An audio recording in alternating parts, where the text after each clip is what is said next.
झलकाएंगी किरणें, खुशी बरसाएंगी किरणें, तेरे गम की सियाही को उजाला धोने वाला है, सवेरा होने वाला है, सवेरा।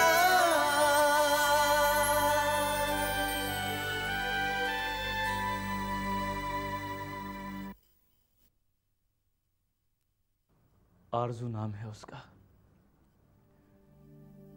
अपने वालिदैन के साथ हैदराबाद में रहती है। उसके अब्बू और मेरे अब्बू बहुत गहरे दोस्त थे।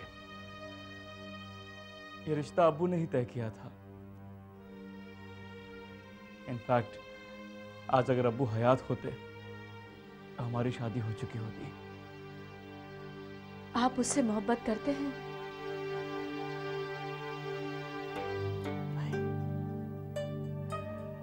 उससे मोहब्बत नहीं करता। मैंने कभी उसके बारे में ऐसा नहीं सोचा, ना ही कभी ऐसे ख्याल मेरे दिल में आए। मंगनी होने के बाद भी मुझे उससे मोहब्बत नहीं हुई तसरीन। फिर भी आप उससे निकाह करना चाहते हैं? क्या करूं तसरीन, मैं क्या करूं? ये रिश्ता अब्बू ने तय किया था। आज वो हयात नहीं है। उनकी दी हुई जुबान से मैं कैसे मुकर सकता हूं?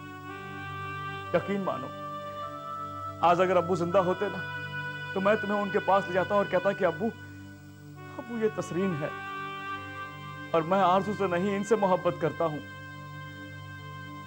इनसे निकाह करना चाहता हूं। लेकिन अब ये मुमकिन नहीं है तसरीन। अकबर, जिस लड़की से आप मोहब्बत नहीं करते उससे निकाह करना तो खुद से और उससे दोनों से बेईमानी है। अकबर, इस तरह ना तो आप जिंदगी भर खुश रह पाएंगे और ना ही उसे खुश रख पाएंगे। लेकिन सारा तो खुश रहेगी। आरज़ू के भाई से मेरी बहन ज़ारा की मंगनी हो चुकी है तो सही, और ज़ारा उससे बेइंतहा प्यार करती है। देखो, अगर मैंने आरज़ू के साथ मंगनी तोड़ दी तो हो सकता है जवाब में वो लोग मेरी बहन को कबूल करने से इनकार कर दे, और ज़ारा ये बर्दाश्त नहीं कर पाएगी, और मैं अपने हाथों से अपनी छोटी बहन की जिंदगी बर्बाद नहीं कर सकता। तुम समझ रही हो ना?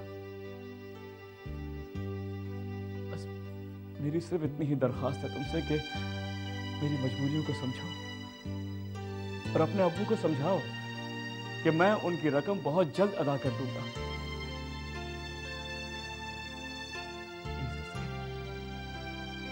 मुझे भूल जाओ, मुझे भूल जाओ तस्वीर। I am sorry.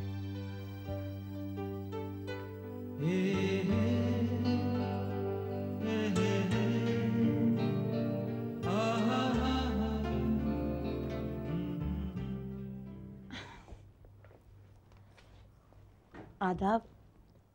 आदाब। लगता है मैंने बेवक्त यहाँ आकर आपको डिस्टर्ब कर दिया है ना? हाँ, नहीं, ऐसी बात नहीं है।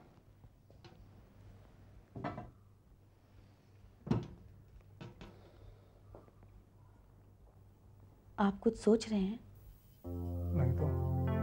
आप कुछ तो सोच रहे हैं।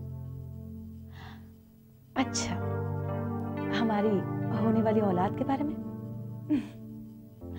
हामिद, अगर लड़का हुआ ना तो बिल्कुल आप जैसा होना चाहिए, और अगर लड़की हुई तो वो भी आप ही की जैसे होनी चाहिए। जानते हैं, मेरी यही ख्वाहिश है और अल्लाह से यही दुआ कि हमारी होने वाली औलाद सूरत और सीरत दोनों में बिल्कुल आप पर जाए। कैसे आना हुआ? क्या ये जरूरी है कि मेरी हमेशा यहाँ आने की कोई ना कोई वजह हो? क्या मैं अपनी होने वाली औलाद के वालिद से यूं ही मिलने नहीं आ सकती?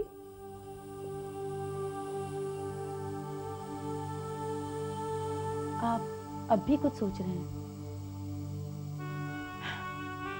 लगता है मेरा यहाँ बिना इत्तला दिए आना आपको अच्छा नहीं लगा। जानते हैं हामिद, जब से मुझे ये मालूम हुआ है कि मैं आपके बच्चे की माँ बनने वाली हूँ, आप अंदाजा भी नहीं लगा सकते कि मैं कितनी खुश हूँ। क्या आप भी उतने ही खुश हैं? हाँ, क्यों नहीं?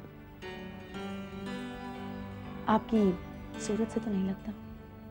अब शगुफ्ता, मैं इस तरह... मैं जानती हूँ हामिद, मैं आपकी परेशानी को समझती हूँ। मैं जानती हूँ कि चाहकर भी आप अपनी खुशी को जाहिर नहीं कर सकते। एनीवेज, मैं ये अम्मी की इंश्योरेंस पॉलिसी को लेकर यहाँ कुछ रोज़ पहले ही मुझे मिली। मुझे तो कोई जानकारी है नहीं कि इसे क्लेम करने के लिए क्या करना होगा। अगर आप ही... हाँ, मैं करवा दूंगा। तुम्हें इसकी रकम बहुत जल्द मिल जाएगी। रकम काफी बड़ी है। जी देखिए ना, यकायक खुदा ने मुझे कितनी सारी दौलत दे दी।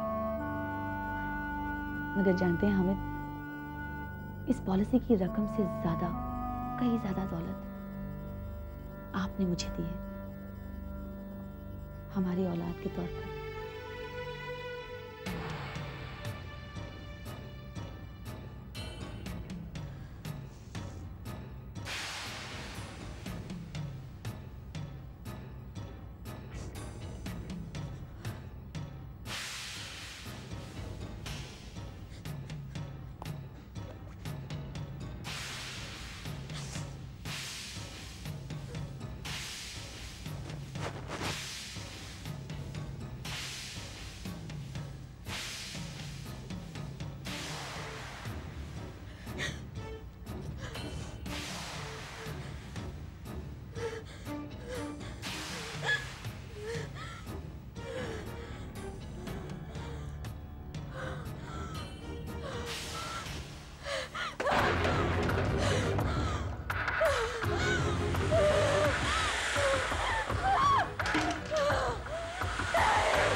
अब मैं तेरी एक नहीं सुनने वाली।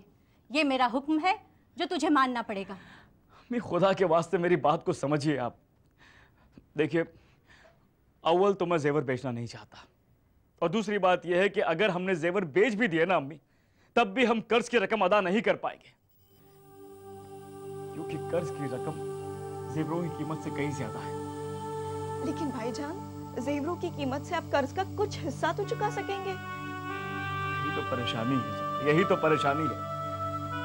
जिस शख्स से मैंने सबसे ज्यादा कर्ज लिया है ना, उसे अपनी रकम एक मुश्त चाहिए, और उसने मुझे सिर्फ आज तक की ही मोहलत दी है। इससे ज्यादा मोहलत वो मुझे नहीं देने वाला है।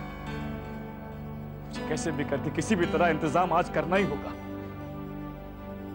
कहां से करेगा तू इतनी बड़ी रकम का इंतजाम?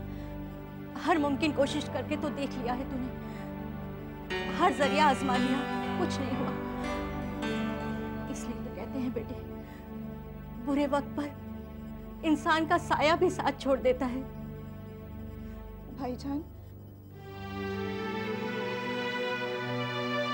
तो कोई भी हमारी मदद करने के लिए तैयार नहीं। यहाँ तक कि जिन लोगों की अब्बू ने 20 दफा मदद की थी, उन लोगों ने भी मुंह फेर लिया। हाँ, सबने मुंह फेर लिया है। सबके सब मौका परस्त निकले, खुदगर्ज निकले। सबने अब्बू की नेकियों को भुला दिया है ज़ारा। सबको है ना, इंसान की बुराइयां याद रह जाती है, उसकी नेकियां, उसकी अच्छाइयां उसके साथ उसकी कब्र में दफन हो जाती हैं। इस बुरे वक्त ने मुझे बहुत कुछ सिखाया है मेरी बहन। इन तल्ख तजुर्बों को मैं जिंदगी भर नहीं भूलने वाला। देख अकबर, कान खोलकर मेरी बात सुन ले। अब तो किसी के आगे हाथ नहीं फैलाएगा। इंसान जात दगाबाज हो सकती है, लेकिन खुदा साथ हमेशा हमारे साथ है। ये मेरा आखिरी फैसला है। तू ये घर बेच दे। अम्मी, इज्जत और सुकून से जीने का यही एक रास्ता है। मान ले मेरी बात बेटा।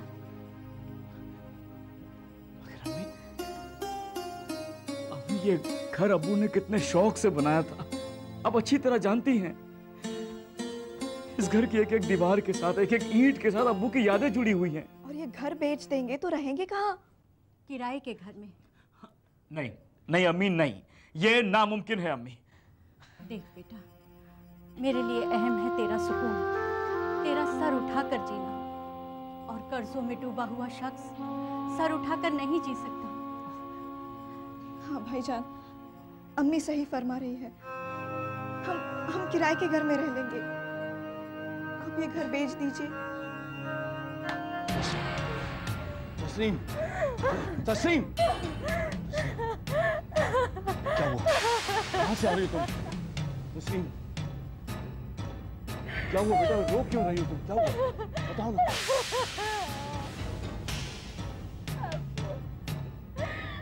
अब्बू के बगैर नहीं जीना चाहती हूँ मैं। नहीं जीना चाहती हूँ अब्बू। अब्बू मैं मर जाऊंगी उसके बगैर। तस्लीम, अब्बू तुझे से निकाह करेगा। नहीं अब्बू, अब्बू आपको पता है उसकी शादी पहले से कहीं और तय है। अब्बू, उसकी सगाई हो चुकी है और इसीलिए उसने आज तक मुझसे निकाह करने को इनकार किया था। अब्बू, वो इनकार करता आया मुझसे निकाह करने के लिए।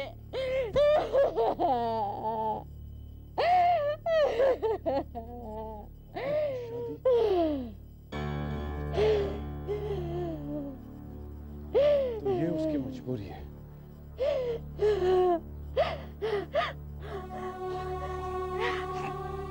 और अब्बू, अकबर ने क्या कहा पता है? उसने कहा कि वो आपका सारा कर्जा चुका देगा, लेकिन मुझसे निकाह नहीं करेगा। मुझसे निकाह नहीं करेगा। वो मुझसे निकाह नहीं करेगा। वो मुझसे निकाह नहीं करेगा। तस्लीम, प्लीज। मैं मर जाऊंगी। तस्लीम, अब्बू, मेरे मेरी बात सुनो। तस्लीम, मेरी बात सुनो। मैं मर जाऊंगी। मैं मर जाऊंगी अब्बू। अब्बू, तस्लीम, मेरी बात सुनो। अकबर को तो सिर्फ रिश्ता कहीं और तय हुआ, निकाह नहीं। वो तुझी से निकाह करेगा बेटा, वरना मैं उसका जीना मुश्किल कर दूंगा।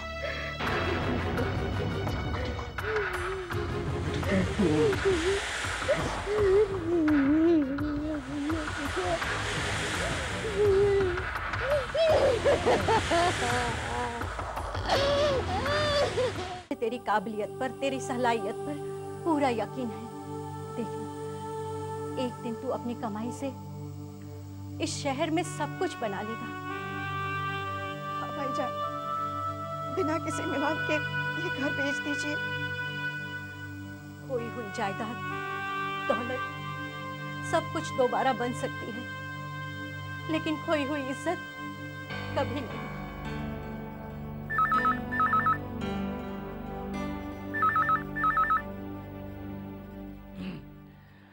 हेलो, आफ्ताब खान बोल रहा हूँ। जी, मुझे याद है आज। अगर तुम्हें याद है तो मुझे मेरी रकम क्यों नहीं मिली अब तक? ये आफ्ताब साहब, आपकी रकम के इंतजाम में मैं दिन रात एक कर चुका हूँ, मगर अगर मगर कुछ नहीं अब्दुल साहब, मैं और तुम्हें मोहलत नहीं दे सकता। आफताब साहब, मुझे सिर्फ उतनी मोहलत चाहिए जितना वक्त मुझे अपने घर को बेचने में लगेगा। आपकी रकम अदा करने के लिए मैंने अपना घर बेचने का फैसला किया है। बेच दो अपना घर, खुद को बेच दो, लेकिन मुझे मेरी रकम चाहिए बस।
कट गया, पता नहीं कौन ट्राई कर रहा था।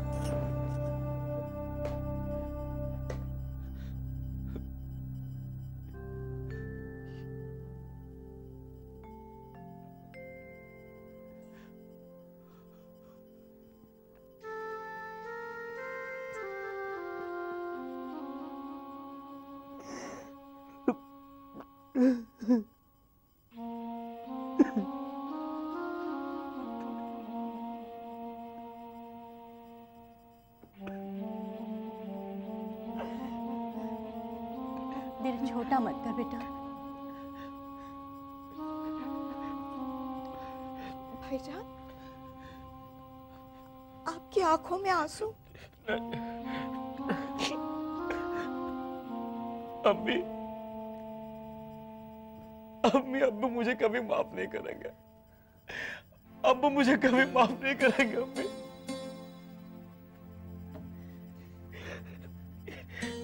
ये घर उनकी सबसे बड़ी निशानी है। कभी ख्वाब में भी सोचा नहीं था मैंने कि हमें ये घर बेचना होगा सर। हम ये घर बेच देंगे जहां हम पैदा हुए, जहां हम पले बड़े। हम ये ऐसा मत सोच बेटा, समझ ले ये हमारे इम्तिहान का वक्त है। इस वक्त हमें हौसले से काम लेना होगा। हाँ भाईजान, इंसान को कई दफा ऐसे फैसले लेने पड़ते हैं जिनसे वो खुश नहीं होता, मगर हालात बदलने से, वक्त गुजरने के बाद सब कुछ ठीक हो जाएगा। और हमारे लिए आपकी सलामती, आपका सुकून ज्यादा अहमियत रखता है। फिर हम चाहे जहां रहे खुश रहेंगे। भाईजान, आपकी आंखों में आंसू अच्छे नहीं लगते।